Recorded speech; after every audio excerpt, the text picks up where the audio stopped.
So, mo ni ako ang new journey. Paingon ko sa NAIA Terminal 1. So, mo to. Naghulat ko diha.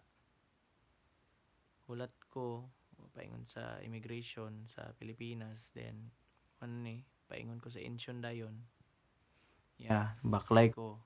So, mo to. Paingon ko ng terminal gate 24.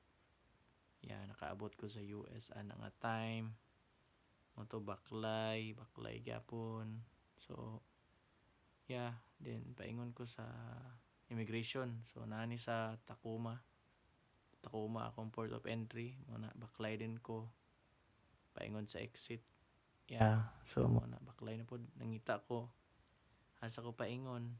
Muna, oo kabalo, asa ko paingon, ana. Pero, kita na ko kung igsuon, pangita na ko. Yeah, din mo to, pauli na doon eh. Yes. That's it.